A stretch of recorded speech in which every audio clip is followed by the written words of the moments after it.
여자가 군대라니 행정실 커피 타는 것도 힘드셨죠?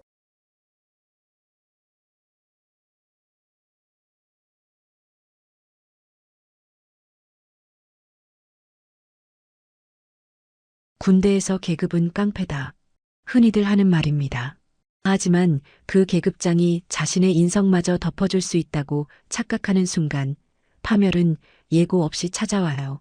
여기 자신의 어깨에 달린 번쩍이는 대령 계급장이 영원불멸의 권력인 줄 알았던 한 남자가 있습니다. 육사 출신이라는 자부심 그리고 부하들을 머슴처럼 부리는 오만함으로 평생을 살아온 남자 최무룡 대령. 그는 인생에서 가장 중요한 자리인 아들의 상견례 날 돌이킬 수 없는 실수를 저지릅니다. 단지 옷차림이 수수하다는 이유로 사돈이 될 여인을 면전에서 조롱하고 무시해버린 것이죠. 하지만 그는 꿈에도 몰랐어요. 자신이 커피 타는 여자라고 비웃었던 그 사돈의 낡은 핸드백 속에 자신의 목줄을 단숨에 끊어버릴 시퍼런 칼날이 들어있다는 사실을 말입니다. 그것은 바로 국방부 특별직무감찰 명령서였습니다. 오만함이 불러온 참혹한 대가, 그리고 가장 냉혹하고 우아한 심판, 별을 걷어찬 대령의 몰락, 그 처절한 드라마를 지금 시작합니다. 구독과 좋아요는 사랑입니다. 어디서 듣고 계신지 말씀해 주시면 힘차게 인사드리겠습니다.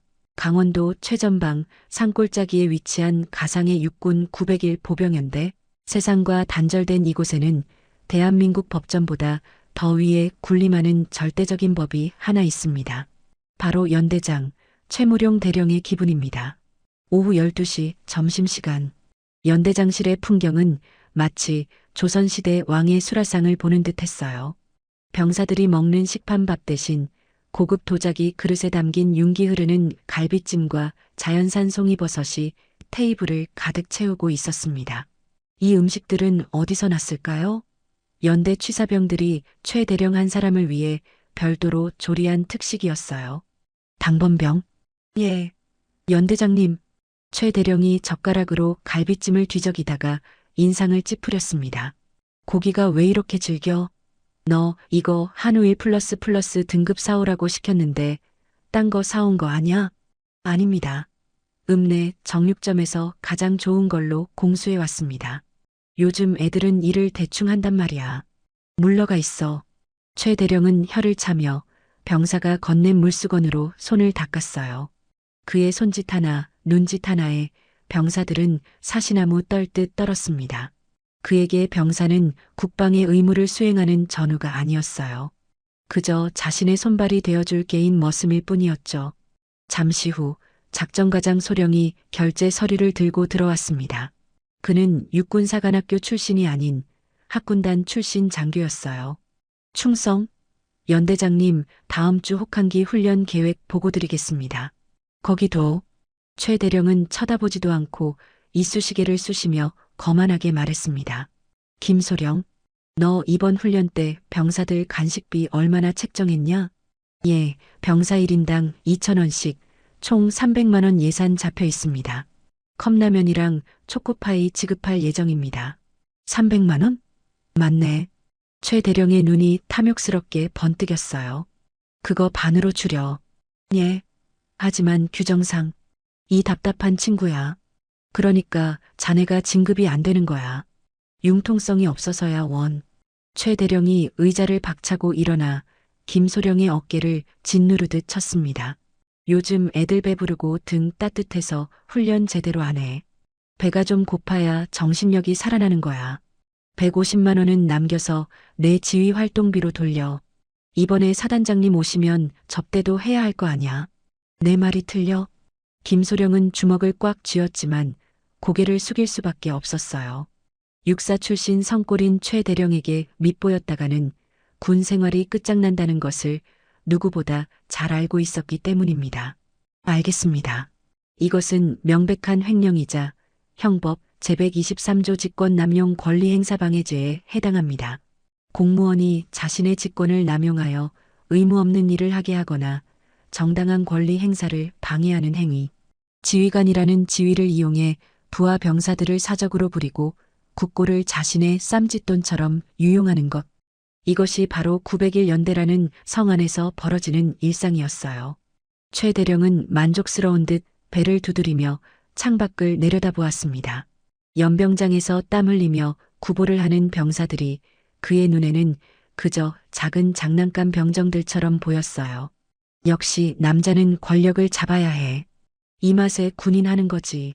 그는 책상 위에 놓인 금장 명패, 연대장 대령 최무룡을 손수건으로 닦으며 혼잣말을 중얼거렸습니다. 내일이 상견례였지? 사돈 될 집안이 뭐? 홀어머니의 공무원? 그의 입가에 비릿한 조소가 떠올랐어요. 그의 아들 준노는 명문대를 졸업하고 대기업에 다니는 엘리트였습니다. 그런 아들이 고작 별 볼 일 없는 집안의 딸과 결혼하겠다고 했을 때 최 대령은 결사반대했었어요. 하지만 자식 이기는 부모 없다고 결국 허락은 했지만 심기가 불편했습니다. 어디서 감히 내 아들을 넘봐? 족보도 없는 집안이. 최 대령은 내일 상견례 자리를 단단히 벼르고 있었어요. 자신의 드높은 위엄과 계급의 힘을 보여줘서 초장부터 사돈의 길을 확 꺾어놓을 생각이었습니다. 내일 제대로 교육 좀 시켜야겠군. 감히 육사 출신 대령 집안이랑 사돈을 맺는 게 얼마나 큰 영광인지 뼈저리게 느끼게 해주지. 그는 거울을 보며 정복의 매무새를 다듬었어요. 가슴에 달린 훈장들과 어깨의 무궁화 세계가 번쩍였습니다. 하지만 그는 모르고 있었어요. 자신이 그토록 무시하고 깔보려 하는 그 예비 사돈의 정체가 무엇인지, 그리고 자신이 쌓아 올린 이 거대하고 화려한 성이 사실은 모래 위에 지어진 사상 누각에 불과하다는 것을 말입니다. 폭풍전야의 고요함 속에 최 대령은 오만함이라는 독이 든 성배를 들이키고 있었습니다. 다음 날 저녁 6시, 서울 남산이 내려다 보이는 최고급 호텔의 중식당, 연화. 상견례를 위해 마련된 VIP 룸의 공기는 영하 20도의 혹한기 훈련장보다 더 차갑고 무거웠습니다. 원형 테이블의 상석에는 최무룡 대령이 다리를 꼬고 앉아 있었어요. 그는 정복 대신 비싼 이탈리아제 맞춤 정장을 입었지만 그 태도는 여전히 연대장실 의자에 앉아 있는 지휘관 그대로였습니다. 그의 옆에는 기가 죽은 아내 박여사와 안절부절 못하는 아들 준노가 앉아 있었죠. 그리고 맞은편, 오늘의 또 다른 주인공인 예비사돈 이화영이 앉아 있었습니다. 그녀는 화려한 장신구 하나 없이 단정한 회색 투피스 정장을 입고 있었어요. 세월의 흔적이 묻어나는 수수한 옷차림이었지만 허리를 꼿꼿이 펴고 앉은 그녀에게서는 묘한 기품이 흘러나왔습니다. 최 대령이 혀를 차며 침묵을 깼어요. 그는 이화영을 머리끝부터 발끝까지 노골적으로 훑어보았습니다. 사돈, 오시는 길 안 막히셨소? 차는 뭐 타고 오셨나? 아, 지하철 타고 오셨다고 했나? 예, 시간이 정확해서 대중교통을 선호합니다. 이화영이 차분하게 대답했어요. 최 대령은 콧방귀를 뀌며 찻잔을 흔들었습니다. 검소하신 건지 궁상 맞으신 건지 혼자서 딸 키우느라 고생 좀 하셨겠소. 남편 복이 없으면 재물 복이라도 있어야 하는데 면전에서 남편 복 궁상 운운하는 무례함. 아들 준노의 얼굴이 사색이 되었어요. 아버지 말씀이 좀 가만히 있어. 어른이 말씀하시는데. 최 대령은 아들의 말을 자르고 개걸스럽게 탕수육을 집어먹으며 말을 이었습니다. 내 며느리 될 아이한테 듣자 하니 사돈도 젊었을 때 군에 계셨다고? 예, 조금 오래 근무했습니다. 오래 근무? 말 안 해도 알만하네. 최 대령이 비릿한 웃음을 터뜨렸어요. 보나 마나 부사관으로 들어가서 행정실이나 지키셨겠지. 옛날 여군들이야 뻔하잖아. 타자치고 커피 타고 꽃꽂이하고. 안 그렇죠? 그것은 명백한 성차별이자 직업군인에 대한 모독이었습니다. 하지만 이화영은 눈 하나 깜짝하지 않았어요. 그저 옅은 미소를 띤 채 그를 바라볼 뿐이었습니다. 커피는 잘 타시겠네. 우리 집안 제사 때 일손은 안 부족하겠어. 아버님, 그만 좀 하세요. 참다 못한 준노가 벌떡 일어났습니다. 장모님 되실 분입니다. 어떻게 초면에 그런 무례한 말씀을 하십니까? 순간 방 안의 공기가 얼어붙었어요. 최 대령의 얼굴이 불그락푸르락 달아올랐습니다. 감히 내 아들이 사돈 보는 앞에서 내 권위에 도전을 해? 이 자식이 어디서 배워먹은 버르장머리야. 최 대령이 들고 있던 레드와인 잔을 그대로 아들에게 뿌렸습니다. 검붉은 와인이 준노의 흰 셔츠를 적시고 사방으로 튀어 이화영의 회색 재킷 소매와 하얀 테이블복까지 붉게 물들였어요. 어머 여보. 박 여사가 비명을 지르며 냅킨을 찾았지만 최 대령은 씩씩거리며 소리를 질렀습니다. 내가 너를 어떻게 키웠는데 감히 아비한테 대들어? 이게 다 근본 없는 집안이랑 엮이니까 물이 들어서 그런 거 아니야. 난장판이 된 상견례장. 준노는 고개를 떨구고 주먹만 쥐고 있었고 며느리 될 딸은 울음을 터뜨리기 직전이었어요. 그 아수라장 속에서 단 한 사람, 이화영만이 평온했습니다. 그녀는 천천히 냅킨을 들어 자신의 소매에 묻은 와인 자국을 꾹꾹 눌러 닦았어요. 그녀의 눈은 분노로 흔들리는 대신 마치 현미경으로 세균을 관찰하듯 최 대령을 냉철하게 뜯어보고 있었습니다. 인격 모독, 가부장적 폭력, 통제 불능의 분노 조절 장애. 그녀의 머릿속에서는 감정이 아닌 감찰 보고서의 항목들이 하나씩 체크되고 있었어요. 군 지휘관으로서의 자격, 부적격. 이화영은 냅킨을 테이블 위에 가지런히 내려놓았습니다. 그리고 울먹이는 딸의 손을 따뜻하게 잡아주며 최 대령을 향해 처음으로 뼈 있는 한마디를 던졌어요. 사돈, 와인 색깔이 참 핏빛 같군요. 뭡니까? 아드님 셔츠가 많이 젖었습니다. 세탁비는 제가 내죠. 그리고 이화영은 자리에서 일어났어요. 그녀의 눈빛이 순간 서늘하게 빛나며 최 대령을 관통했습니다. 오늘 보여주신 그 품격 잊지 않겠습니다. 커피 맛은 조만간 제가 직접 보여드리지요. 이화영은 짐을 챙겨 딸과 예비사위를 데리고 방을 나갔어요. 덩그러니 남겨진 최 대령은 왠지 모를 서늘함에 뒷목을 잡았습니다. 기가 막혀서 커피 맛을 보여줘? 지가 다방 레지야 뭐야? 그는 끝까지 사태를 파악하지 못하고 남은 와인을 벌컥벌컥 들이켰습니다. 그 술이 자신의 인생을 끝장낼 독배라는 사실을 알지 못한 채 말이에요. 밖으로 나온 이화영은 밤하늘을 올려다보았습니다. 핸드백 속에 휴대전화가 진동했어요. 국방부 직무감찰팀장의 문자였습니다. 단장님, 900일 연대 비리 제보건 대기 중입니다. 지시만 내려주십시오. 이화영은 천천히 자판을 두드렸어요. 그녀의 손가락이 전송 버튼 위에서 잠시 멈췄다가 단호하게 눌러졌습니다. 내일 아침 9시. 감사 착수한다. 불편했던 식사는 끝났습니다. 이제 최 대령이 피를 토해낼 차례였어요. 다음 날 아침 8시 30분. 서울 용산구 대한민국 국방부 청사. 엄격한 보안 게이트를 통과한 검은색 관용차 한 대가 본관 현관에 미끄러지듯 멈춰 섰습니다.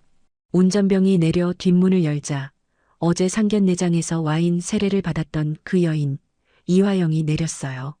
하지만 오늘의 그녀는 낡은 투피스 정장 차림에 힘없는 예비 사돈이 아니었습니다. 칼같이 다림질된 짙은 녹색의 육군 정복. 가슴에는 각종 훈장과 약장이 오색 찬란하게 빛나고 양어깨에는 황금빛 별 2개, 소장 계급장이 아침 햇살을 받아 눈부시게 번뜩이고 있었어요. 충성, 단장님 출근하셨습니까? 현관 근무 헌병들이 우렁차게 경례를 붙였습니다. 이화영은 짧게 거수경례로 답하고 엘리베이터에 올랐어요. 그녀가 향한 곳은 국방부 청사 내에서도 가장 서늘한 공기가 흐르는 곳, 모든 군인의 저승사자라 불리는 곳, 바로 국방부 특별직무감찰단장실이었습니다. 집무실에 들어선 이화영은 정복 상의를 벗어 옷걸이에 걸고 자리에 앉았어요. 그녀의 책상 위에는 어젯밤 부하 직원이 올려둔 두툼한 서류철 하나가 놓여 있었습니다. 표지에는 제1급 보안이라는 붉은 도장과 함께 육군 901 보병연대장 최무룡 대령 비리 혐의 내사보고서라는 제목이 선명하게 박혀 있었어요. 이화영은 천천히 서류를 넘겼습니다. 페이지마다 최 대령의 추악한 민낯이 데이터로 정리되어 있었어요. 2024년 3월 부대 운영비 3천만 원 횡령, 자택 인테리어 비용으로 유용. 2024년 7월 장병 부식용 한우갈비 50kg, 연대장실 회식용으로 무단 반출. 2025년 1월 예하 대대장들에게 인사고과를 빌미로 금품 수수, 골프채 양주, 상습적인 폭언 및 사적 지시, 관사 청소, 자녀 등하교 픽업 다수 확인. 이것은 어제 오늘 만들어진 서류가 아니었습니다. 이화영은 이미 몇 달 전부터 그에 대한 첩보를 입수하고 증거를 차곡차곡 쌓아오고 있었어요. 이화영 소장, 대한민국 최초의 여성 707 특수부대 출신 장군. 극한의 훈련을 거쳐 특수전 분야에서 두각을 나타낸 그녀는 이후 국방부 감찰 분야로 전환하여 군 비리 척결의 선봉에 섰습니다. 그녀의 손을 거쳐간 부패 장교들은 예외 없이 계급장을 뜯기고 철창 신세가 되었죠. 다만 예비 사돈이라는 특수한 관계 때문에 혹시라도 사적인 감정이 개입될까봐 또는 그가 개가천선할 일말의 여지가 있을까 싶어 보류해두었던 것이었어요. 하지만 어제 상견례는 그 마지막 기대마저 산산조각 냈습니다. 인성이 바닥이면 지위도 바닥이지. 이화영은 나지막이 은졸였어요. 어제 셔츠에 묻었던 와인 자국은 세탁으로 지워졌지만 그가 보여준 오만함의 얼룩은 지워지지 않았습니다. 가족에게도 사돈에게도 그토록 무례한 자가 계급장 하나만 믿고 부하들에게는 얼마나 더 잔혹하게 굴었을지 보지 않아도 뻔했어요. 그녀는 컴퓨터를 켰습니다. 화면에 국방감사통합관리 시스템 창이 떴어요. 그녀의 가늘고 긴 손가락이 마우스 위에 올려졌습니다. 화면 중앙에는 붉은색 버튼 하나가 깜빡이고 있었어요. 특별 직무감찰 승인. 이 버튼 하나면 901 연대의 모든 행정 시스템은 마비되고 최무룡 대령의 모든 권한은 정지되며 수십 명의 감사관이 들이닥치게 됩니다. 그녀는 망설임 없이 검지손가락에 힘을 주었어요. 고요한 집무실, 마우스 클릭 소리는 아주 작고 경쾌했습니다. 하지만 그 작은 소리의 파장은 수백 킬로미터 떨어진 전방부대에 거대한 해일이 되어 덮쳤어요. 같은 시각 강원도 901 연대장실. 최무룡 대령은 소파에 누워 꿀물을 마시고 있었습니다. 어제 상견례 파토를 내고 혼자분을 못 이겨 양주를 벽나발로 불고 잔 탓에 숙취가 심했어요. 당번병, 점심 해장국 뭐냐? 콩나물 팍팍 넣으라고 했지? 그가 짜증을 내며 돌아눕는 순간이었습니다. 책상 위에 붉은색 군용 전화기가 요란하게 울렸어요. 일반 전화가 아닌 상급부대나 국방부에서 오는 직통 한라인이었습니다. 시끄럽게. 누구야 아침부터. 최 대령이 귀찮다는 듯 수화기를 들려는 찰나. 이번엔 개인 휴대폰이 미친 듯이 진동했습니다. 구석에 있는 팩시밀리가 비명을 지르며 종이를 토해내기 시작했어요. 심지어 꺼져 있던 컴퓨터 모니터가 저절로 켜지더니 화면 중앙에 거대한 경고창이 떴습니다. 경고. 귀부대는 국방부 특별감사 대상으로 지정되었습니다. 현 시간부로 모든 전산망 접속 및 문서 파기가 금지됩니다. 이게 뭐야? 최 대령은 꿀물 잔을 떨어뜨렸어요. 유리잔이 깨지는 소리와 함께 전화기는 끊어지지 않고 계속해서 울려댔습니다. 그것은 단순한 전화벨 소리가 아니었어요. 지난 30년간 그가 쌓아 올린 견고한 오만의 성벽이 무너져 내리는 파멸의 사이렌 소리였습니다. 연대장님, 큰일 났습니다. 국방부에서 공문이. 작전과장이 사색이 되어 뛰어들어왔어요. 최 대령은 멍하니 팩시밀리에서 끊임없이 쏟아져 나와 바닥을 뒤덮는 종이들을 바라보았습니다. 그 하얀 종이들은 마치 어제 그가 사돈에게 던졌던 모욕의 말들이 부메랑이 되어 돌아온 눈보라 같았어요. 서울 용산의 고요한 아침과 강원도 철원의 아수라장. 그 극명한 대비 속에 시스템의 심판은 이미 시작되고 있었습니다. 요란했던 경고음과 팩스 소리가 멈춘 연대장실에는 기묘한 정적이 흘렀습니다. 최무룡 대령은 잔뜩 긴장한 채 창밖을 내다보았어요. 영화에서처럼 검은 양복을 입은 감사관들이나 헌병대가 문을 박차고 들어올 것이라 예상했기 때문입니다. 하지만 아무도 오지 않았어요. 연병장은 평소처럼 평온했고 위병소를 통과하는 외부 차량도 없었습니다. 다만 책상 위에 덩그러니 놓인 팩스 한 장만이 그가 겪은 일이 꿈이 아님을 말해주고 있었어요. 수신 901 보병연대장, 발신 국방부 직무감찰팀, 제목 특정 감사 관련 자료 제출 요구. 최 대령은 돋보기를 쓰고 문서를 훑어내렸어요. 내용을 읽어 내려가던 그의 미간이 점점 좁혀졌습니다. 범위가 왜 이래? 요구하는 자료의 목록이 심상치 않았어요. 통상적인 정기 감사는 최근 1년에서 2년치 장부를 보는 게 관례입니다. 하지만 이 공문은 최근 10년간 최무룡 대령이 거쳐간 모든 부대의 회계 장부와 관용 차량 운행 일지, 원본, 심지어 법인카드 사용 내역 전수를 요구하고 있었어요. 이것은 단순한 업무 점검이 아니었습니다. 그의 군 생활 전체를 탈탈 털겠다는 선전포고였어요. 하지만 최 대령은 이내 피식 웃음을 터뜨렸습니다. 별것도 아닌 걸 가지고 쫄았네. 그는 서류를 책상 위에 던졌어요. 그의 머릿속 회로는 아주 단순하고 오만하게 돌아갔습니다. 어제 그 사돈 여편네가 국민신문고에 민원이라도 넣었구만. 괘씸한 여자가 어디서 감히. 그는 이 상황을 국방부 차원의 기획감사가 아니라 상견 내에서 모욕을 당한 사돈이 앙심을 품고 넣은 악성 민원 정도로 치부해버렸어요. 고작 행정직 공무원 따위가 찔러봤자 현역 연대장인 자신을 어쩌겠냐는 근거 없는 자신감이었죠. 재정과장, 군수과장, 다 들어오라고 해. 잠시 후 참모들이 줄지어 들어왔습니다. 다들 사색이 된 얼굴이었어요. 최 대령은 의자에 거만하게 기대앉아 지시했습니다. 겁먹지들 마. 별거 아니야. 위에서 형식적으로 자료 내라니까 맞춰서 주면 돼. 알지? 마사지 좀 해. 마사지. 군대 은어로 장부의 숫자를 조작하고 불리한 내역을 삭제하라는 뜻이었어요. 재정과장이 떨리는 목소리로 말했습니다. 연대장님, 이번엔 범위가 너무 넓습니다. 그리고 국방부 전산망이랑 대조하면 금방 들통납니다. 이건 위험합니다. 이 친구가 융통성 없기는 10년 전 장부를 누가 일일이 대조해. 대충 구색만 맞춰서 보내. 비는 돈은 부대 운영비나 경력금 항목으로 돌려막고 차량 운행 일지는 내 개인적인 거 다 빼고 작전 지역 순찰로 싹 고쳐. 오늘 밤까지 끝내.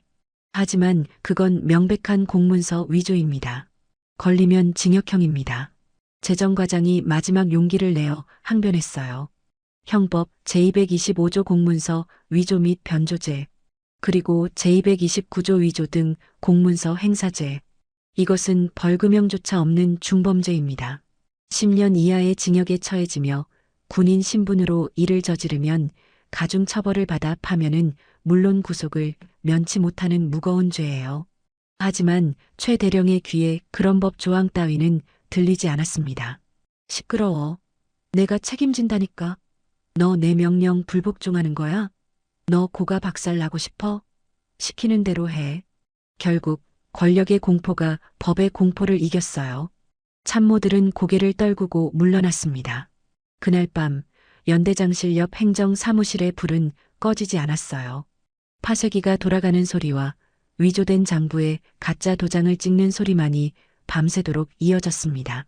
멀쩡한 원본 서류들이 잘게 갈려 쓰레기통에 처박히고 그 자리에는 최 대령의 입맛대로 꾸며진 가짜 서류들이 차곡차곡 쌓여갔어요.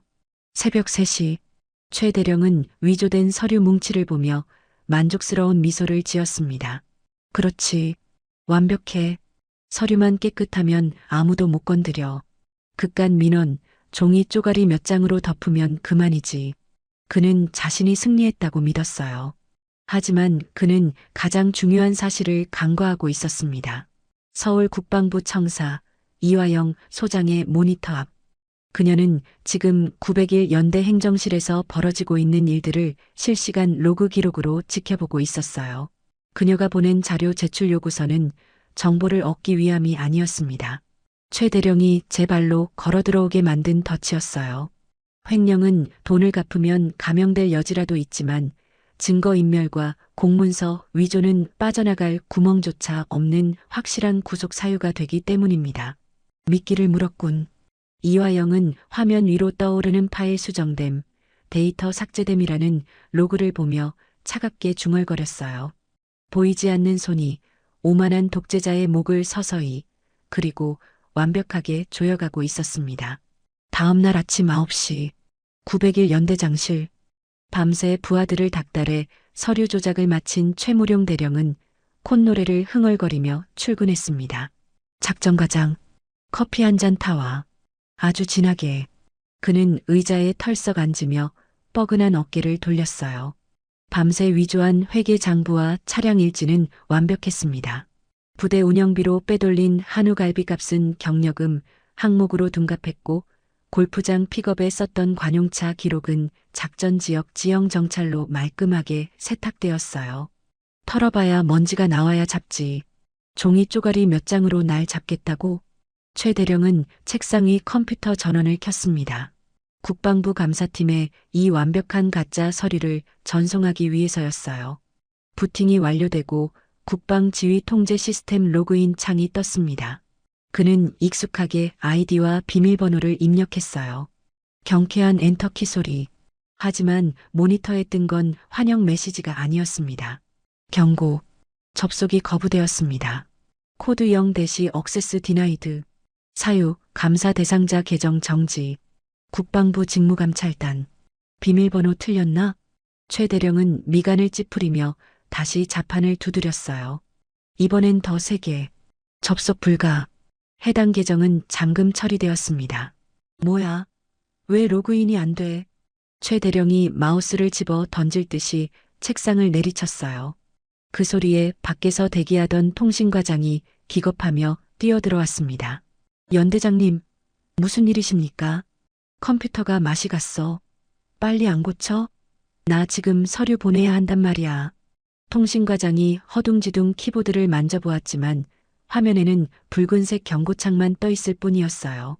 그는 식은땀을 흘리며 조심스럽게 입을 열었습니다. 연대장님, 이건 고장이 아닙니다. 그럼 뭔데? 상급부대, 아니 국방부 메인 서버에서 연대장님 아이디 권한을 아예 삭제해버린 것 같습니다. 저희 쪽에서는 손을 댈 수가. 삭제? 최 대령은 멍하니 모니터를 바라보았어요. 군 지휘관에게 전산망 접속 차단은 곧 지휘권 박탈이나 다름없었습니다. 결제도, 보고도, 명령 하달도 할 수 없는 식물인간 상태가 된 것이에요.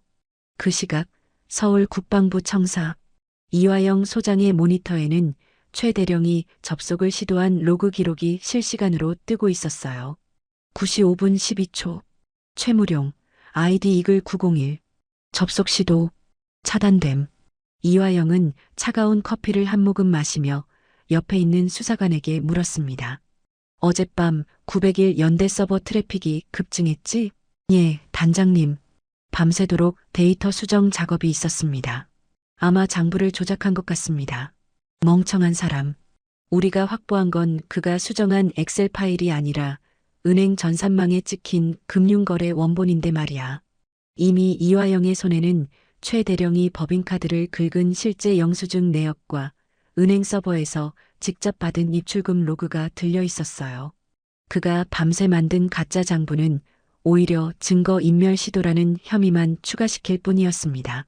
나도 발버둥 칠수록 늪에 더 깊이 빠질 테니까. 다시 901 연대. 전산망이 막히자 최 대령은 불안감을 느끼기 시작했어요. 단순한 민원이 아님을 직감한 것입니다. 안 되겠다. 사단장님한테 가서 직접 말씀드려야겠어. 당번병, 차 대기시키라고 해. 1호차. 최 대령은 정모를 눌러쓰고 급히 본청 현관으로 뛰쳐나갔습니다. 그런데 현관 앞에 있어야 할 검은색 세단 1호차가 보이지 않았어요. 차 어디 갔어? 운전병? 그가 고래고래 소리를 지르자 수송관 상사가 쭈뼛거리며 다가왔습니다. 연대장님, 차 안 대놓고 뭐해? 빠져가지고. 그게 배차가 취소되었습니다. 누가? 내가 배차 내라고 했는데 누가 취소를 해? 수송관은 울상을 지으며 태블릿을 보여주었어요. 배차 불가. 해당 차량은 감사 증거물로 보전 조치됨. 운행 금지. 내 발이 묶였다. 부대 안의 왕이었던 그가 부대 밖으로 한 발자국도 나갈 수 없는 감옥에 갇힌 꼴이었어요. 다급해진 최 대령은 주머니에서 휴대폰을 꺼냈습니다. 자신의 직속상관이자 육사 선배인 사단장에게 전화를 걸었어요. 평소 형님, 동생하며 골프도 같이 치던 끈끈한 사이였습니다. 신호가 길게 갔어요. 안 받을 리가 없는데 5번, 6번, 거의 끊어지기 직전 소리가 났습니다. 아이고, 사단장님, 접니다. 최무룡이. 지금 국방부에서 미친놈들이 와서 행패를. 최 대령. 수화기 넘어 사단장의 목소리는 얼음장처럼 차가웠어요. 자네, 눈치가 그렇게 없나? 지금 상황 파악 안 돼? 예. 그게 무슨. 아니, 사단장님이 국방부에 전화 한 통만 넣어주시면. 이보게. 자네 거는 단순 감사가 아니야. 특명이라고, 특명. 국방부에서 작정하고 내려온 거라고. 사단장의 목소리가 격앙되었습니다. 나까지 불똥 튀게 하지 말고 당분간 조용히 있어. 아니, 내 전화도 받지 마. 끝내. 매정한 통화 종료음. 사단장님? 형님, 형님. 최 대령은 먹통이 된 휴대폰을 붙잡고 소리쳤지만 돌아오는 건 허공의 메아리뿐이었어요. 그는 망연자실한 표정으로 연병장 한가운데 섰습니다. 컴퓨터도 차도 믿었던 인맥도 모두 끊겼어요. 어제까지만 해도 이 거대한 부대를 호령하던 제왕이었던 그가 하루아침에 아무것도 할 수 없는 허수아비가 되어버린 것입니다. 가을바람이 횡하니 불어와 그의 훈장을 스치고 지나갔어요. 하지만 그것은 끝이 아니었습니다. 이제 막 시스템이 그의 숨통을 조이기 시작했을 뿐이에요. 오후 7시 관사 현관문이 부서질 듯 열렸습니다. 다들 어디 갔어? 물 가져와. 부대에서 쫓기듯 퇴근한 최무룡 대령은 신발을 벗어 던지며 고래고래 소리를 질렀어요. 하루 종일 전산망은 막히고 차는 끊기고 사단장에게는 버림받았습니다. 그 치솟는 분노와 굴욕감을 해소할 곳은 오직 집뿐이었어요. 이곳에서만큼은 그는 여전히 절대군주여야 했으니까요. 거실로 들어선 최 대령의 눈에 식탁이 들어왔습니다. 평소라면 아내방 여사가 9첩 반상으로 저녁상을 차려놓고 현관 앞에 서서 기다려야 했어요.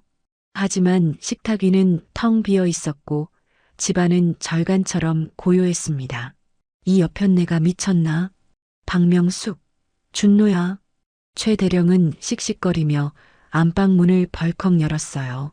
아내 박 여사가 화장대 앞에 가만히 앉아 있었습니다. 너 지금 뭐 하는 거야? 남편이 왔는데 내다보지도 않아? 밥은? 밥 안 차려? 최 대령이 다가가 아내의 어깨를 거칠게 잡아챘어요. 평소 같으면 죄송해요, 여보 하며 바들바들 떨었을 아내였습니다. 하지만 오늘 박 여사는 천천히 고개를 돌려 남편을 올려다보았어요. 그 눈빛에는 두려움 대신 차갑게 식어버린 경멸만이 담겨 있었습니다. 당신 손 없어요? 차려 드세요. 최 대령은 자신의 귀를 의심했어요. 결혼 생활 30년 만에 처음 듣는 방귀였습니다. 이게 돌았나? 어디서 눈을 똑바로 뜨고 대들어. 내가 오늘 밖에서 얼마나 개고생을 하고 왔는데. 최 대령은 분을 이기지 못하고 화장대 위에 있던 화장품 병들을 팔로 쓸어버렸어요. 유리병들이 바닥에 떨어져 박살나고 파편이 사방으로 튀었습니다. 그는 그것도 모자라 거실로 뛰어나가 식탁 의자를 발로 걷어찼어요. 다 죽고 싶어? 내가 누군 줄 알아? 나 육군 대령 최무룡이야. 내가 니들 먹여 살리느라 뼈 빠지게 고생하는데 감히 나를 무시해? 집안은 순식간에 난장판이 되었습니다. 그는 짐승처럼 헐떡이며 주방 식탁을 뒤집어 엎으려 했어요. 그때였습니다. 그만하십시오. 낮고 단단한 목소리. 아들 준노였습니다. 준노가 방문을 열고 걸어 나왔어요. 그의 양손에는 커다란 이민 가방 2개가 들려 있었습니다. 그 가방 뭐야? 어디가? 최 대령이 멈칫했어요.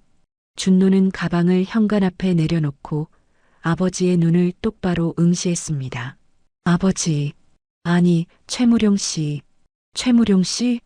더 이상 아버지의 그 폭력, 지긋지긋해서 못 견디겠습니다. 어머니랑 저는 나갑니다. 최 대령은 말문이 막혔어요. 가출? 이혼? 상상조차 해본 적 없는 단어들이었습니다. 그에게 아내와 아들은 독립적인 인격체가 아니라 자신의 계급장에 딸린 부속품 같은 존재였기 때문이에요. 이 자식들이 배가 불렀구나. 나가면 니들이 뭐 먹고 살 건데 내 돈 없이 살 수 있을 것 같아? 당장 그 가방 안 내려놔. 최 대령이 손을 들어 준노의 뺨을 때리려 했어요. 하지만 허공을 가르던 그의 손목이 누군가의 손에 잡혔습니다.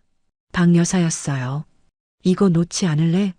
최 대령이 뿌리치려 했지만 30년간 밥 짓고 빨래하느라 억척스러워진 아내의 악력은 생각보다 강했습니다. 최무룡, 착각하지 마. 박 여사가 남편의 손을 거칠게 뿌리쳤어요. 당신이 벌어온 돈? 그거 다 횡령한 돈이잖아. 부하들 피 빨아먹고 나라 돈 도둑질해서 가져온 더러운 돈. 그게 무슨, 내가 모를 줄 알았어? 안방 금고에 숨겨둔 현금 다발, 차명 계좌 통장. 다 알고 있었어. 무서워서 모른 척 했을 뿐이지. 최 대령의 동공이 지진 난 듯 흔들렸어요. 가장 믿었던, 아니 가장 만만해서 경계조차 하지 않았던 안방의 비밀까지 탄로난 것입니다. 당신은 이제 끝났어. 밖에서도 안에서도. 박 여사는 멍하니 서 있는 최 대령을 지나쳐 현관으로 향했습니다. 준노가 문을 열었어요. 가지마. 박명숙, 최준노, 니들 나가면 다신 못 들어와. 호적 파버릴 거야. 최 대령이 악을 썼지만 그 목소리에는 위험 대신 비굴한 공포가 섞여 있었어요. 호적? 걱정 마세요. 어차피 이혼 소송 들어가면 남남이니까. 준노가 마지막으로 차갑게 내뱉고는 어머니를 모시고 나갔습니다. 현관문이 닫히는 소리가 유난히 크고 무겁게 울렸어요. 도어록이 잠기는 소리가 마치 감옥문이 잠기는 소리처럼 들렸습니다. 문 열어. 최 대령은 맨발로 뛰어나가 현관문을 두드렸지만 밖에서는 아무런 대답도 들려오지 않았어요. 그는 뒤를 돌아보았습니다. 난장판이 된 거실, 깨진 화장품 냄새, 넘어진 의자, 그리고 끔찍할 정도의 정적. 30년간 그가 폭력으로 지배해온 왕국이 단 10분 만에 완전히 붕괴되었습니다. 텅 빈 거실 한가운데 선 최 대령은 덜덜 떨리는 손으로 식탁을 짚었어요. 다들 미쳤어. 내가 누군데? 내가 연대장인데. 하지만 그를 위로해줄 사람은 이제 아무도 없었어요. 그리고 그는 몰랐습니다. 집을 나간 아내와 아들의 가방 속에 옷가지뿐만 아니라 그의 숨통을 끊어놓을 결정적인 비밀 장부가 들어있다는 사실을 말이에요. 가장 안전하다고 믿었던 집이 가장 위험한 덫이 되어 그를 기다리고 있었습니다. 가족들이 떠나고 난 지 1시간 후, 난장판이 된 관사 거실에는 깨진 유리 조각과 정적만이 감돌고 있었습니다. 최무룡 대령은 불 꺼진 거실 소파에 널브러져 양주를 병째 들이키고 있었어요. 독한 것들, 니들이 나가서 얼마나 버티나 보자. 내일 아침이면 잘못했다고 빌러올 거다. 그렇고 말고. 그는 여전히 현실을 부정하며 혼잣말을 중얼거렸습니다. 그때였어요. 초인종 소리가 정막을 깼습니다. 최 대령은 벌떡 일어났어요. 꺼봐라. 1시간도 안 돼서 기어들어올 걸 가지고. 그는 비틀거리며 현관으로 걸어갔습니다. 일부러 화난 표정을 지으며 문을 벌컥 열었어요. 박명숙, 네가 지금 제정신. 하지만 문 밖에 서 있는 사람은 아내도 아들도 아니었습니다. 검은색 정장을 입은 건장한 사내 5명. 가슴에는 국방부 검찰단 배지가 서늘하게 빛나고 있었어요. 육군 901 보병연대장 대령 최무룡. 맞습니까? 맨 앞에 선 수석 수사관이 차갑게 물었습니다. 당신들 누구야? 밤중에 남의 집에 와서. 수사관은 대답 대신 품에서 종이 한 장을 꺼내 최 대령의 눈앞에 펼쳐 보였어요. 압수수색 검증영장, 혐의 뇌물수수, 업무상 횡령, 군사기밀 보호법 위반. 국방부 보통검찰부에서 나왔습니다. 귀하의 자택과 차량, 신체에 대한 압수수색을 집행합니다. 비켜주십시오. 이건 불법이야. 내가 누군 줄 알고 감히 영장을 들이밀어. 변호사 부를 거야. 최 대령이 문을 막아서며 고함을 쳤지만 수사관들은 그를 가볍게 밀치고 집 안으로 들이닥쳤어요. 그들은 거실의 난장판을 보고 잠시 멈칫했지만 이내 익숙하게 장갑을 끼고 각자의 위치로 흩어졌습니다. 안방 확보해. 서재 컴퓨터 포렌식 준비해. 그거 내 건드리지 마. 최 대령이 날뛰려 하자 헌병들이 그의 양팔을 결박했어요. 수사관들은 망설임 없이 안방으로 직행했습니다. 마치 보물지도를 가진 사람들처럼 그들은 장롱 깊숙한 곳, 이불 더미 뒤에 숨겨진 비밀 금고를 정확히 찾아냈어요. 여기 금고 있습니다. 대령님, 비밀번호 대십시오. 최 대령의 얼굴이 백지장처럼 하얗게 질렸습니다. 저 금고의 위치는 아내와 자신밖에 모르는 1급 비밀이었어요. 몰라. 비밀번호 잊어버렸어. 니들이 무슨 수로 열 건데. 최 대령은 악을 쓰며 버텼습니다. 금고는 최신형이라 번호를 모르면 절대 열 수 없다고 확신했기 때문이에요. 하지만 수석 수사관은 피식 웃더니 주머니에서 쪽지 하나를 꺼냈습니다. 잊어버리셨습니까? 걱정 마십시오.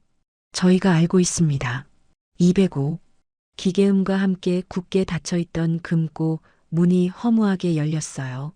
최 대령의 입이 벌어졌습니다. 205. 아들 준노의 생일이었어요.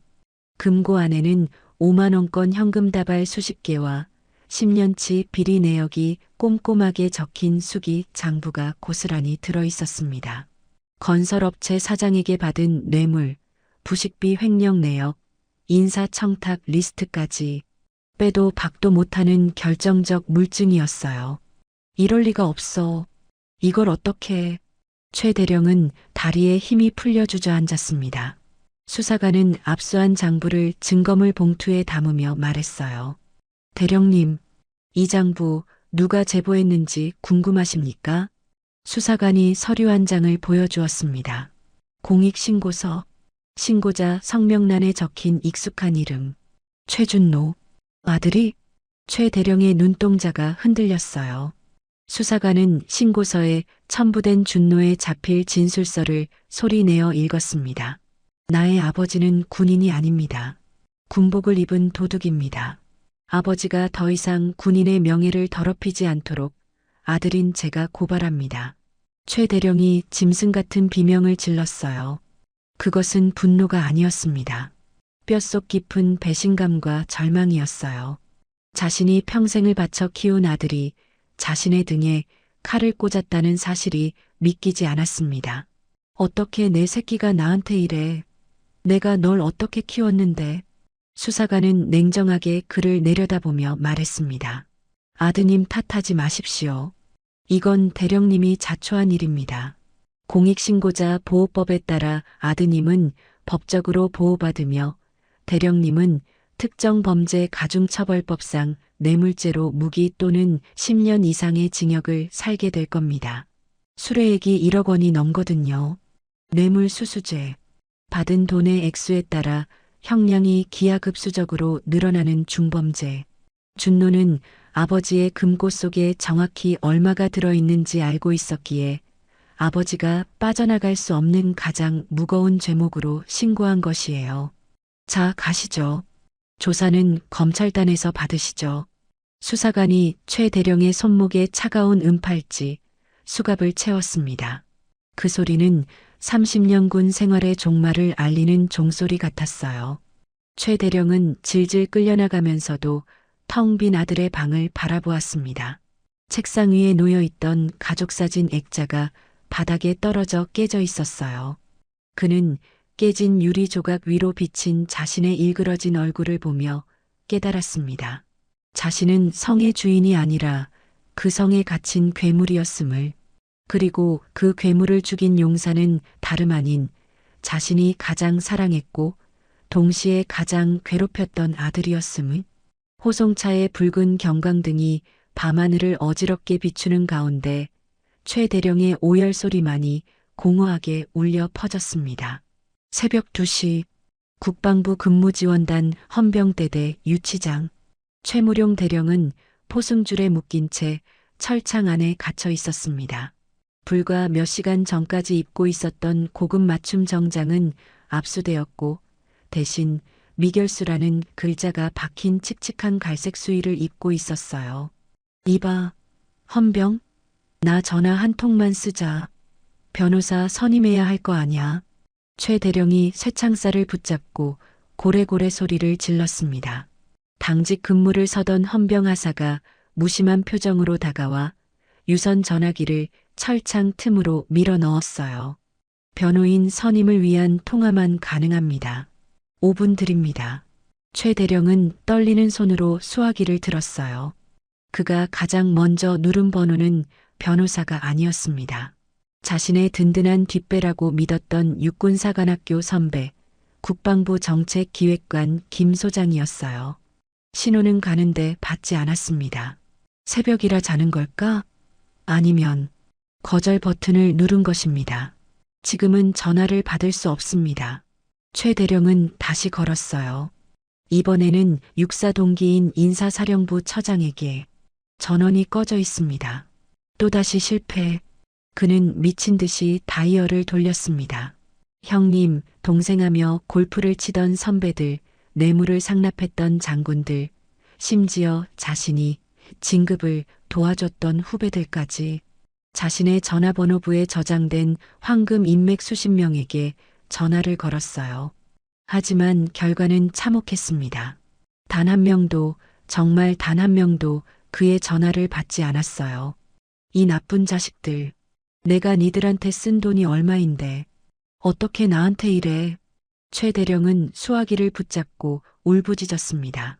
그들이 맺은 관계는 전우회가 아니었어요. 철저하게 이익으로 묶인 카르텔이었습니다. 이익이 사라지고 리스크가 되는 순간 가차없이 끊어버리는 냉혹한 비즈니스 관계. 그 성골들의 세계에서 비리가 드러난 최무룡은 이미 도려내야 할 썩은 살점에 불과했던 것이에요. 시간 다 됐습니다. 전화기 반납하십시오. 헌병이 전화기를 빼앗아 갔습니다. 최 대령은 차가운 시멘트 바닥에 주저앉았어요. 세상에 혼자 남겨진 듯한 공포. 그것은 감옥의 어둠보다 더 끔찍했습니다. 다음 날 아침, 최 대령은 1차 조사를 받기 위해 검찰부로 이송되었어요. 그를 호송하러 온 사람들은 장교가 아닌 부사관들인 헌병 수사관들이었습니다. 나오십시오. 이동합니다. 건장한 상사 한 명이 최 대령의 팔을 잡았어요. 최 대령은 그 상사의 얼굴을 보고 흠칫했습니다. 어디서 많이 본 얼굴이었어요. 잠깐, 저놈 옛날에 내가 대대장 할 때 주임원사 아들 아니야? 그렇습니다. 과거 최 대령이 부사관 나부랭이가 어디 감히 장교한테 말을 섞어라며 주임원사에게 모욕을 줄 때 옆에서 주먹을 쥐고 참았던 그 하사가 어느덧 베테랑 상사가 되어 그를 잡으러 온 것이에요. 이거 내 발로 갈 거야. 어디 부사관 주제에 대령 몸에 손을 대. 최 대령은 여전히 옛날 버릇을 못 고치고 어깨를 비틀었어요. 하지만 헌병 상사는 꿈쩍도 하지 않았습니다. 오히려 그는 피식 웃으며 최 대령의 팔을 더 강하게 제압했어요. 대령님, 아니, 최무룡 씨. 상사의 목소리는 아주 정중했지만 그 눈빛은 경멸로 가득 차 있었습니다. 지금은 대령이 아니라 피의자 신분입니다. 협조 안 하시면 강제력 행사합니다. 아시죠? 교범에 있는 거. 최 대령은 입술을 깨물었어요. 자신이 평생 깔보고 무시했던 계급, 커피나 타는 존재, 머슴 같은 존재로 취급했던 그들이 지금은 법을 집행하는 심판관이 되어 자신을 내려다보고 있었습니다. 그들은 최 대령을 끌고 호송용 승합차 앞으로 갔어요. 차량 뒷문이 열렸습니다. 포승줄에 묶인 최 대령은 중심을 잡지 못하고 비틀거렸어요. 그때 헌병 상사가 최 대령의 머리를 손으로 감싸며 차 안으로 밀어 넣었습니다. 마치 귀빈을 에스코트하듯 아주 부드럽고 친절한 손길이었어요. 그리고 아주 나지막하게 하지만 최 대령의 뼛속을 후벼 파는 한마디를 던졌습니다. 머리 조심하십시오, 대령님. 다치시면 저희가 곤란합니다. 아직 죗값도 안 치르셨는데. 최 대령의 얼굴이 시뻘겋게 달아올랐어요. 욕설이나 구타보다 더 아픈 모욕이었습니다. 그 조롱 섞인 친절은 그가 더 이상 존경받는 지휘관이 아니라 그저 관리해야 할 범죄자이자 짐짝에 불과하다는 사실을 뼈저리게 확인시켜 주었어요. 철문이 닫혔습니다. 철창 너머로 헌병 상사가 동료와 농담을 주고받는 소리가 들렸어요. 김중사, 오늘 점심 뭐냐? 짬밥 말고 나가서 먹을까? 그럴까요? 죄수 호송 끝나고 순대국이나 한 그릇 하시죠. 그들의 평범한 일상 대화가 갇혀있는 최 대령에게는 지옥 같은 소음으로 들려왔습니다. 아내도 아들도 선배도 부하도 모두가 떠나버린 좁은 호송차 안. 그가 평생을 바쳐 지켰다고 믿었던 대령의 권위는 이제 아무런 쓸모도 없는 고철 덩어리가 되어 그를 짓누르고 있었어요. 고립무원. 도와줄 사람 하나 없는 철저한 고립. 인망을 잃은 자가 맞이해야 할 필연적인 결말이었습니다. 국방부 검찰단 제호조사실. 사방이 회색 방음벽으로 둘러싸인 밀실. 최무룡 대령은 책상을 내리치며 고래고래 악을 쓰고 있었습니다. 증거 가져와. 증거 가져오라고. 그는 수갑찬 손을 들어 보이며 핏대를 세웠어요. 내가 뇌물을 받았다는 증거가 어디 있어? 아들이 쓴 진술서? 그거 다 그놈이 앙심 품고 소설 쓴 거야. 페류나 자식 말을 믿어? 그리고 장부, 그거 내가 쓴 거 아니야. 누가 내 금고에 몰래 넣어둔 거라고. 최 대령은 끝까지 혐의를 부인했습니다. 그의 논리는 단순했어요. 나는 억울하다. 이건 음모다. 이거 다 그 사돈 여편네 짓이지? 그 여자가 국방부 백 믿고 나 담그려고 작전 짠 거지. 감히 현역 연대장을 건드려?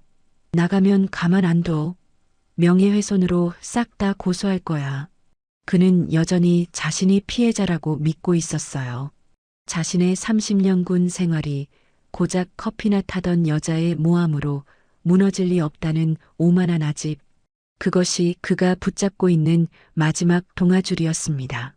맞은편에 앉아있던 군 검찰관은 말없이 최 대령의 발악을 지켜보고 있었어요. 검찰관은 한숨을 쉬며 노트북을 열었습니다. 최무룡 씨, 아니 피의자, 너 인간 몇 년 차야? 내가 너만 할 땐 조용히 하십시오. 검찰관의 목소리가 낮고 서늘하게 깔렸어요. 본인은 계속해서 부하들을 사랑으로 지휘했다. 사돈에게 결례를 범한 적 없다. 청렴하게 살았다라고 주장하시는데 과연 그럴까요? 검찰관이 노트북에 USB 하나를 꽂았습니다. 저희가 확보한 증거는 장부뿐만이 아닙니다. 피해자들이 제출한 디지털 증거가 차고 넘치거든요. 검찰관이 엔터키를 눌렀어요.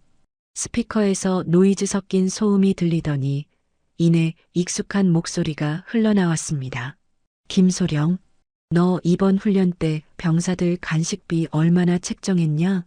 150만 원은 남겨서 내 지휘 활동비로 돌려. 사단장님 접대도 해야 할 거 아냐? 내 말이 틀려? 최 대령의 눈이 휘둥그레졌어요.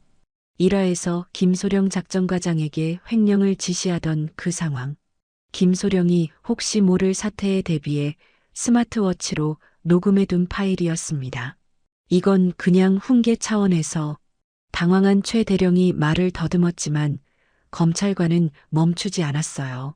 곧이어 더 끔찍한 파일이 재생되었습니다. 고기가 왜 이렇게 질겨? 1++ 등급 쌓으라고 했잖아. 요즘 애들은 배부르고 등 따뜻해서 훈련 안 해. 밥 좀 굶겨야 정신 차리지. 병사들의 밥값을 뺏고 그들을 조롱하는 육성.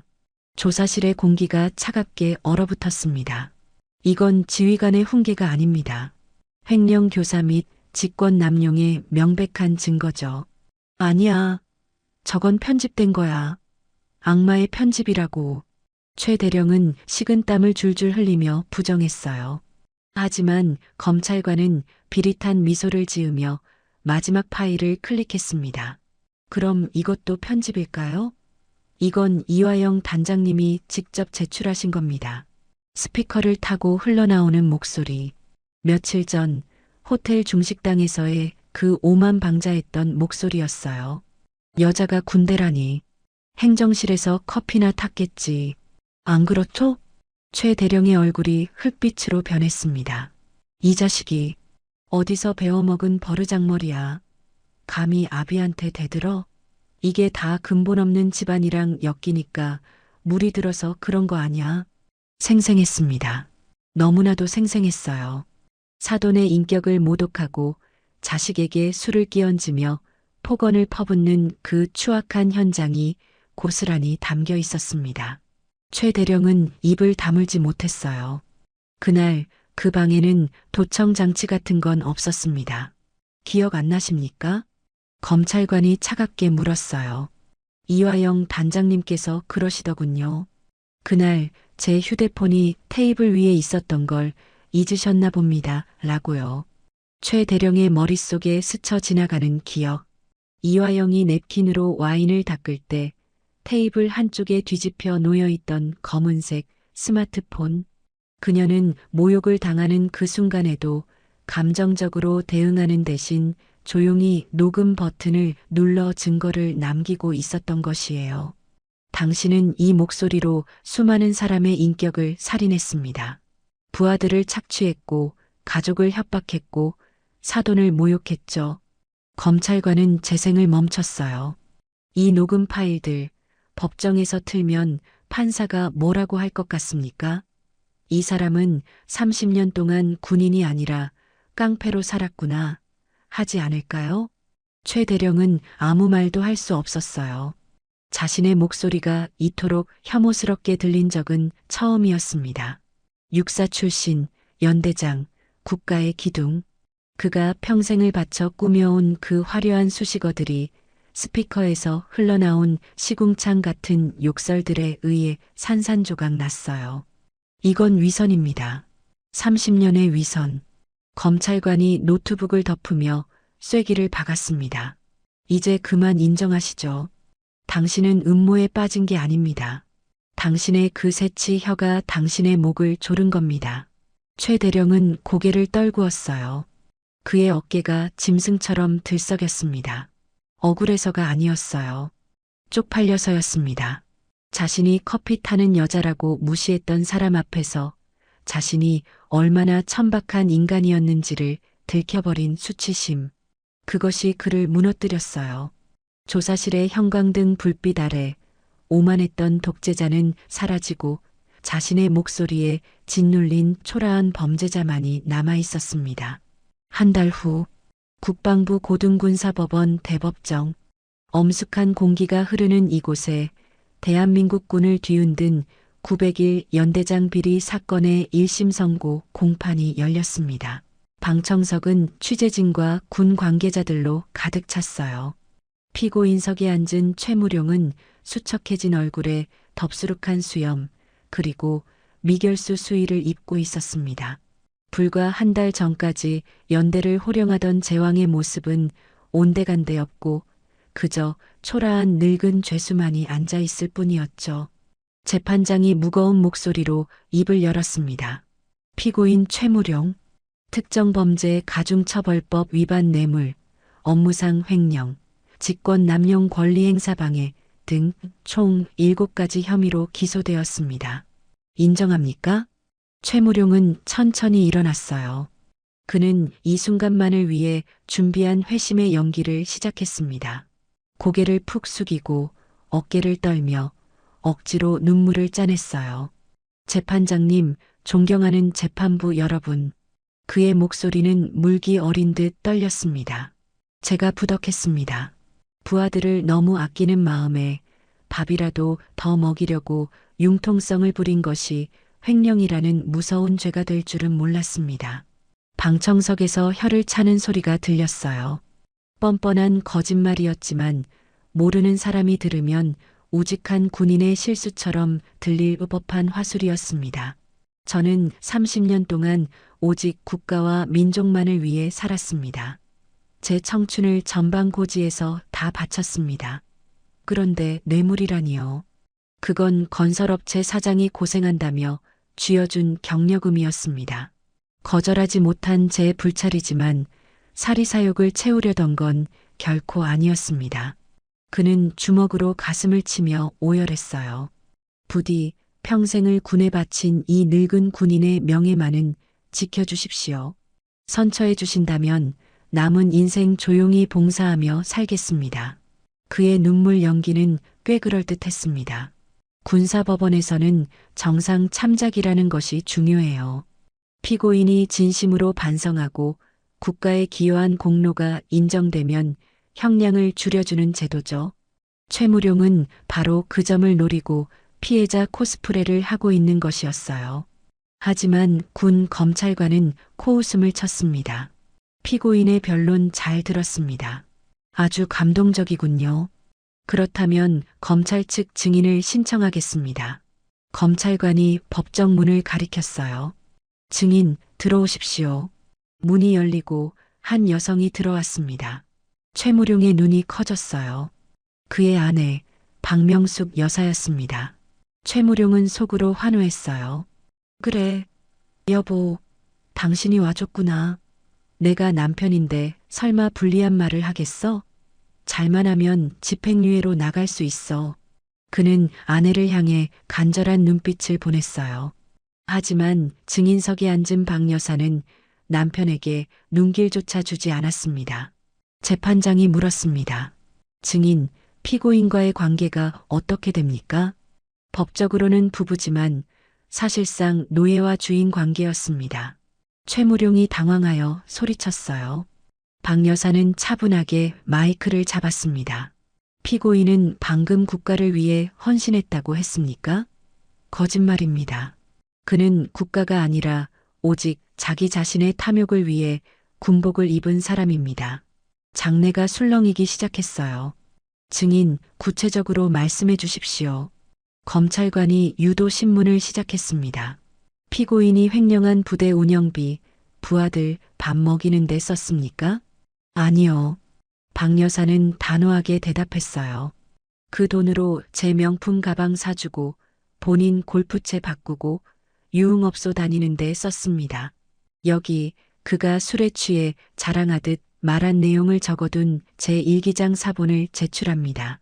박 여사가 두툼한 서리를 내밀었어요. 최무룡의 얼굴이 흙빛이 되었습니다. 그리고 사리사욕이 없었다고요? 박 여사는 피고인석을 노려보며 말을 이었어요. 그는 집에 뇌물로 받은 현금 다발을 쌓아두고 밤마다 새면서 웃던 사람입니다. 아들 학비도 건설사 사장이 대줬습니다. 이게 사리사욕이 아니면 뭡니까? 박명숙, 너 미쳤어? 남편을 팔아먹어? 최무룡이 벌떡 일어나 고함을 질렀어요. 정숙, 피고인 앉으세요. 재판장이 경고했습니다. 박 여사는 눈 하나 깜짝하지 않고 마지막 쐐기를 박았어요. 존경하는 재판장님, 군사법원의 양형 기준에는 진지한 반성이 감형 요소라고 알고 있습니다. 하지만 저 사람은 반성하지 않습니다. 그녀는 떨리는 손으로 자신의 소매를 걷어 올렸어요. 팔뚝에 선명하게 남아있는 멍 자국들. 상견례 날 아들이 바른 말을 했다고 술을 끼얹고 폭행하려 했던 사람입니다. 30년 동안 저를 구타하고 부하들을 짐승 취급했습니다. 그는 군인이 아닙니다. 가정과 부대를 파괴한 독재자일 뿐입니다.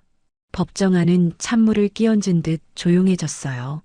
최무룡의 애국심 마케팅은 아내의 증언 한 방으로 박살이 났습니다. 가족마저 등을 돌릴 정도의 악질 범죄자. 재판부의 심증은 선처에서 엄벌로 급격하게 기울었어요. 검찰관이 자리에서 일어나 의기양양하게 말했습니다. 재판장님, 보시다시피 피고인은 법정에서조차 거짓말로 일관하며 증인을 협박하려 했습니다. 이는 개전의 정이 전혀 없음을 증명합니다. 따라서 검찰은 법정 최고형을 구형할 예정입니다. 최무룡은 털썩 주저앉았어요. 여보, 명수가, 내가 잘못했어. 제발. 그제야 비굴하게 빌기 시작했지만 박 여사는 차갑게 고개를 돌렸습니다. 그녀의 눈빛은 말하고 있었어요. 당신의 그 더러운 연극은 끝났어. 재판장은 안경을 고쳤으며 혐오스러운 표정으로 최무룡을 내려다보았습니다. 판결의 방향은 이미 정해졌어요. 이제 남은 것은 그에게 내려질 벼락 같은 심판뿐이었습니다. 하지만 진짜 충격은 아직 남아 있었어요. 아직 법정에 들어오지 않은 마지막 인물. 판결문에 도장을 찍을 특별 증인의 등장이 기다리고 있었으니까요. 아내 박 여사의 증언이 끝나고 법정 안에는 숨막히는 정적만이 흘렀습니다. 방청석의 그 누구도 감히 숨소리조차 내지 못했어요. 최무룡 대령의 애국자 가면은 완전히 박살났고 그 아래 숨겨져 있던 추악한 독재자의 민낯이 만천하에 드러났기 때문입니다. 피고인석에 앉은 최무룡은 사시나무 떨듯 떨고 있었어요. 땀으로 범벅이 된 그의 얼굴은 공포로 일그러져 있었습니다. 끝났다. 진짜 끝났다. 집행유예는커녕 실형을 피할 수가 없어. 재판부 판사 3명이 잠시 휴정을 선언하고 합의실로 들어갔습니다. 그 10분이 최무룡에게는 10년처럼 느껴졌어요. 다시 법정이 열리고 판사들이 입장했습니다. 재판장이 서류를 정리하더니 마이크를 잡고 말했어요. 검찰 측 추가 증인이 있다고 들었습니다. 군 검찰관이 자리에서 일어나 공손하게 고개를 숙였습니다. 예, 재판장님. 본 사건은 현역 고위 장교의 중대 비리 사건으로 국방부 장관의 특별 지시에 따라 국방부 직무감찰단장께서 직접 증인으로 출석하셨습니다. 방청석이 웅성거리기 시작했어요. 감찰단장이 직접? 최무룡은 고개를 들었습니다. 보통 이런 경우는 아주 드물었어요. 사건의 무게감이 다르다는 뜻이었습니다. 증인을 호출하십시오. 재판장이 허락했습니다. 법정 경위가 우렁찬 목소리로 외쳤어요. 증인 입장. 방청객들이 일제히 고개를 돌렸습니다. 법정 측면의 육중한 참나무 문이 천천히 열렸어요. 모두의 시선이 문틈으로 향했습니다. 그런데 들어오는 인물의 복장이 예사롭지 않았어요. 검은색 양복이 아니었습니다. 대리석 바닥을 울리는 발소리가 유난히 날카롭고 절도 있게 들렸습니다. 문틈으로 가장 먼저 보인 것은 티끌 하나 없이 반짝이는 검은색 단화였어요. 그 위로 칼주름이 잡힌 짙은 녹색의 바짓단이 보였습니다. 군복? 최무룡의 눈동자가 흔들렸어요. 그 인물이 법정 안으로 완전히 들어섰습니다. 순간 법정 안의 조명이 그 사람에게 집중되는 듯한 착각이 들었어요. 가슴팍을 가득 채운 형형색색의 약장과 훈장들이 실내등 빛을 받아 눈부시게 번쩍였습니다. 그 중에는 707 특수부대의 상징인 특수전 휘장도 선명하게 빛나고 있었어요. 완벽하게 재단된 육군 정복을 입은 강단 있는 체격의 여군이었습니다. 그녀가 걸음을 옮길 때마다 뿜어져 나오는 위압감은 실로 대단했어요. 마치 수만 명의 병력을 거느린 지휘관이 연병장을 사열하는 듯한 압도적인 카리스마였습니다. 그녀는 법정 중앙의 증인석으로 걸어갔습니다. 그리고 천천히, 아주 천천히 고개를 돌려 방청석을 한번 훑어보고는 마지막으로 피고인석에 최무룡을 내려다보았어요. 최무룡은 숨을 쉴 수가 없었습니다. 그녀의 얼굴을 확인한 순간 심장이 멎는 것 같았어요. 한 달 전 남산의 호텔 중식당, 자신이 와인을 뿌리며 모욕했던 그 여자, 수수한 회색 정장을 입고 조용히 앉아있던 예비 사돈 이화영이었습니다. 하지만 지금 그녀의 어깨 위에는 최무룡이 평생을 바쳐도 달지 못했던, 그토록 갈망했던 그것이 달려 있었어요. 대령의 무궁화 세계보다 훨씬 더 크고 훨씬 더 찬란하게 빛나는 황금빛 별. 그것도 하나가 아닌 2개. 소장, 별 2개. 대한민국 국군에서 단 몇 명뿐인 여군 장군, 국방부 핵심 요직을 거치며 비리 군인들에게는 저승사자보다 더 무서운 존재로 불리는 철의 여인. 그것이 바로 커피 타는 아줌마의 진짜 정체였습니다. 이화영 소장이 증인석에 서서 선서를 마쳤습니다. 그 목소리는 상견례 때와 똑같이 차분했지만 지금은 법정 전체를 울리는 거대한 힘이 실려 있었어요. 최무룡은 다리에 힘이 풀려 의자에 주저앉고 말았습니다. 그의 턱이 빠질 것처럼 벌어졌고 초점 잃은 눈동자는 이화영의 어깨 위에 달린 2개의 별에 고정되어 있었어요. 그의 머릿속에서 자신이 저질렀던 모든 오만방자한 언행들이 파노라마처럼 스쳐 지나갔습니다. 여자가 군대라니, 행정실에서 커피나 탔겠군. 근본 없는 집안. 자신이 근본 없다고 무시했던 그 여자가 자신의 모든 비리를 폭로할 증인으로, 그것도 자신보다 훨씬 높은 상관의 모습으로 눈앞에 나타난 것입니다. 재판장이 물었습니다. 증인, 소속과 직책을 밝혀주십시오. 국방부 특별직무감찰단장 소장 이화영입니다. 그녀의 목소리가 법정에 울려 퍼졌어요. 검찰관이 질문을 시작했습니다.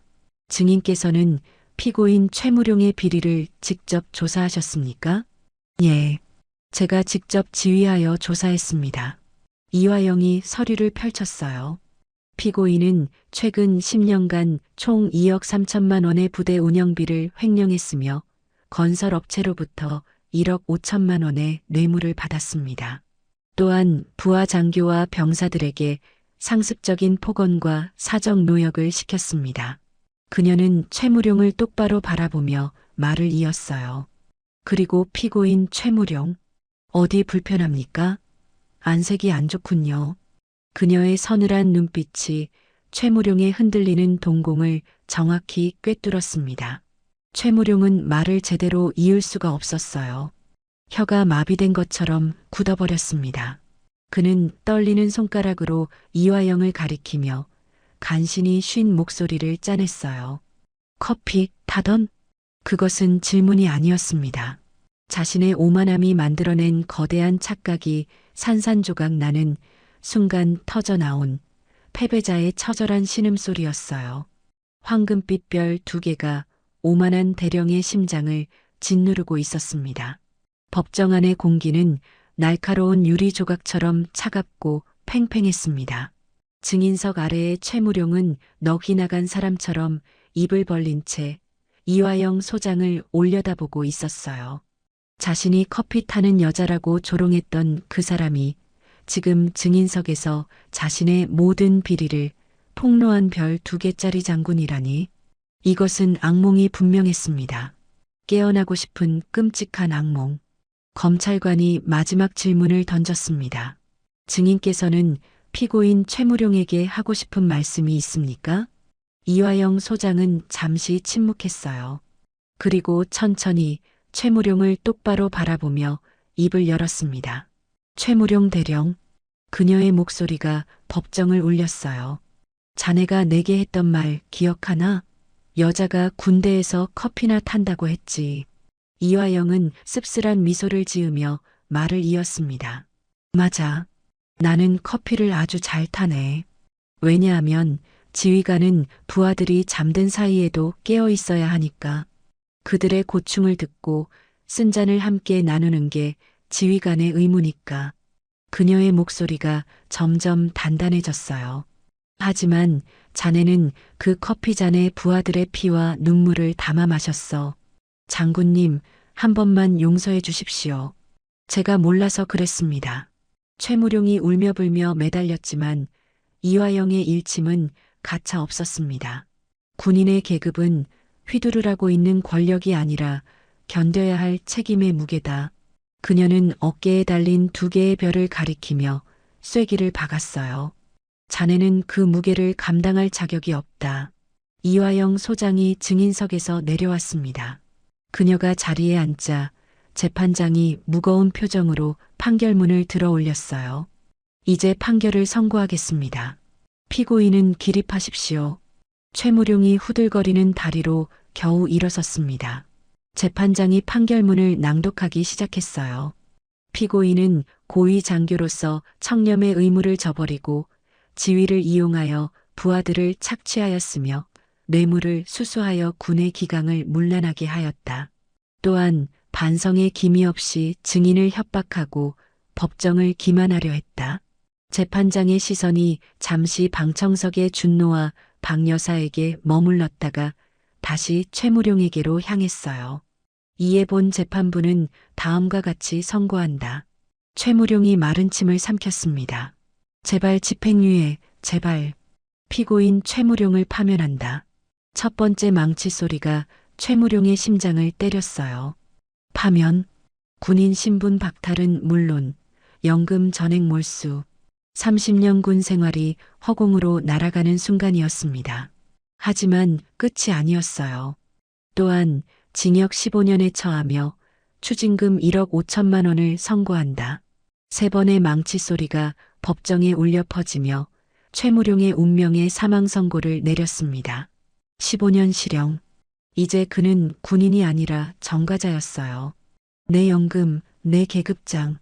최무룡은 다리에 힘이 풀려 주저앉았습니다. 교도관들이 다가와 그의 양팔을 잡았어요. 장군님, 사돈 어른, 살려주십시오. 교도관들에 의해 질질 끌려나가는 최무룡. 법정 출구에서 헌병이 그의 가슴에 붙어있던 대령 약장을 거칠게 뜯어냈습니다. 그가 평생 목숨처럼 여겼던 계급장이 바닥에 떨어졌어요. 그리고 그의 수의 가슴팍에는 가장 낮은 계급을 상징하는 노란색 명찰과 죄수번호만이 덩그러니 남았습니다. 오만의 끝은 이등병보다 못한 범죄자였어요. 재판이 끝나고 텅 빈 법정 앞 복도, 이화영 소장이 법정을 나서자 기다리고 있던 준노와 딸, 그리고 박 여사가 보였습니다. 준노는 고개를 들지 못했어요. 장모님 죄송합니다.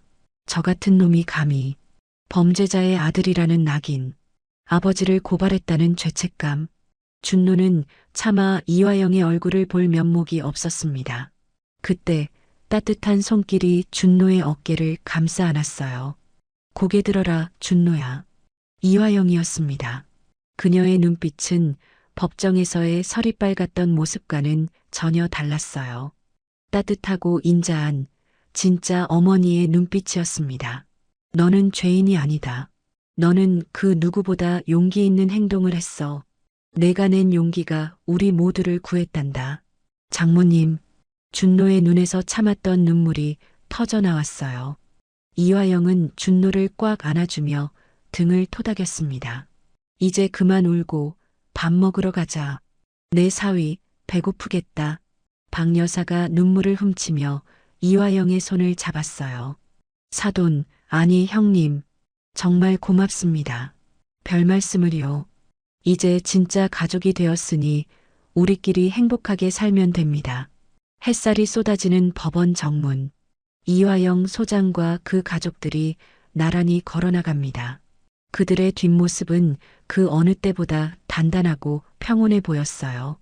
오늘 드라마 어떠셨나요? 계급이 높다고 어른이 되는 것은 아닙니다.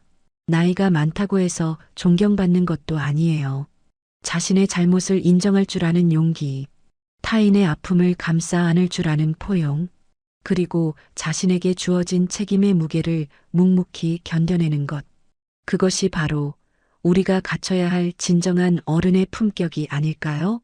별을 잃고 철창에 갇힌 남자와 별을 달고도 가장 낮은 곳에서 가족을 안아준 여자. 오만의 대가는 파멸이었지만 책임의 대가는 사랑이었습니다. 다음에도 가슴을 울리는 드라마로 찾아뵙겠습니다. 감사합니다.